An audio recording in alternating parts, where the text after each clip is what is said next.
March 8th is International Women's Day.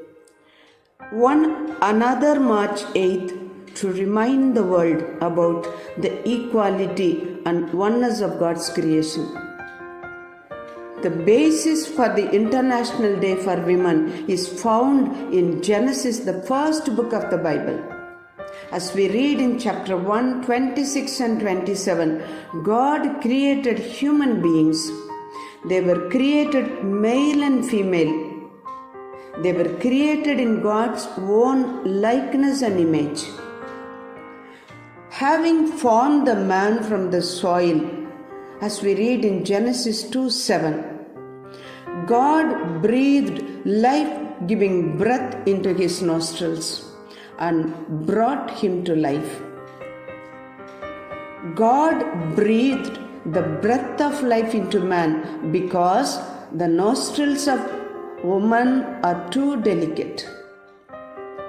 God allowed a deep sleep to come over man so that he could patiently and perfectly fashion a woman, and man could not interfere with God's creativity.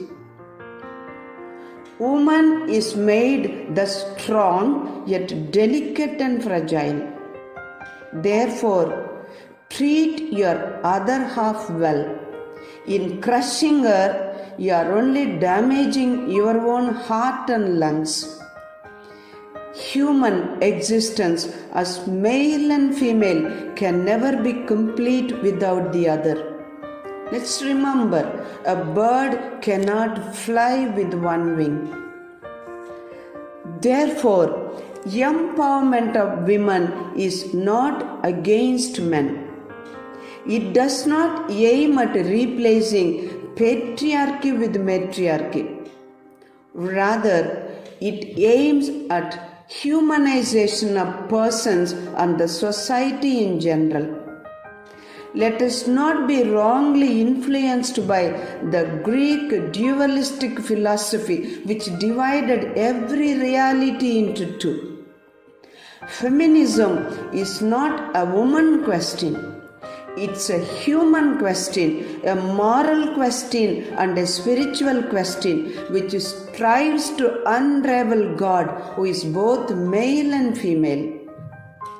Let not the struggle to empowering of women be narrowed to mean as women's liberation, women's movement, women's issue, a fight to ascertain women's rights. Such perspective is not only erroneous but fundamentally flawed. It's not a struggle for, by and of women alone, but the entire humanity. Women's struggle here is directed against the system, not against men.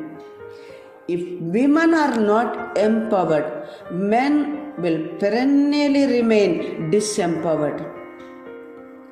As envisaged by the Conference of Women we call CRI in 1991, a paradigm shift has to take place in our awareness.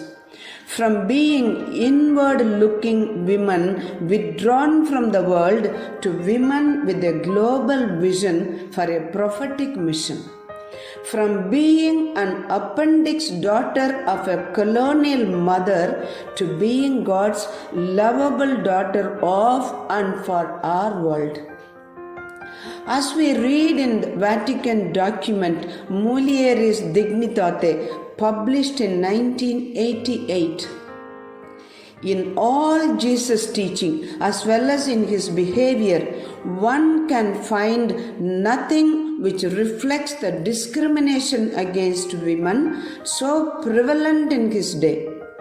On the contrary, his words and works always express the honor and respect due to women. Women who associated with Jesus were empowered women. They collaborated with Jesus as equals. Along with his male disciples, many women accompanied Jesus during his public ministry and stood by him till the very end. The early Christian women showed exemplary courage in bearing witness to Christ in the face of persecution. Christianity attracted women because it enabled them to overcome the patriarchal taboos, judgmental attitudes, and hypocritical biases of the Jewish religion and the society. Christianity reasserted the dignity of women as equals. It does not divide people by sex, age, race, ethnicity, caste, physical ability, and features. Inclusiveness is God's language. This is the biblical spirituality. Gender equality is God's original intention and plan. As opposed to men's physical strength, women's subtle inner strength was God's gift to humanity. Alas, man has delighted in enslaving women, and women regrettably having proven to remain willing slaves. Sadly, the slave and the slaveholders have formed a powerful cartel in perpetuating this most despicable crime against humanity. The celebration of the International Women's Day comes always in the season of Lent. It is an opportune moment to examine if our attitudes towards womanhood are those of a disciple of Jesus. If not, perhaps commit ourselves to make radical changes where necessary and repent for our past behavior. Let's hail the Sri Shakti and celebrate the woman's worth in herself. Let's make every day an International Women's Day and do our bit to ensure that the future for girls is safe, bright, equal, and rewarding. What is needed is not a competitive spirit and prejudicial mindset. Let's not indulge in the futile exercise of proving who is right and who is wrong.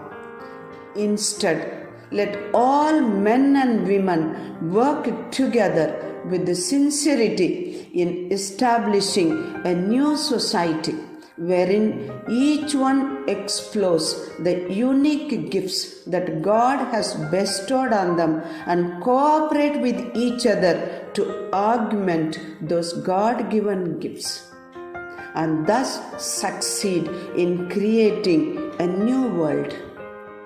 Women, believe now. Believe in yourselves. A new world is possible. Into that heaven of freedom, my father and mother, let my motherland awake. A very meaningful, successful, spirit-filled International Women's Day.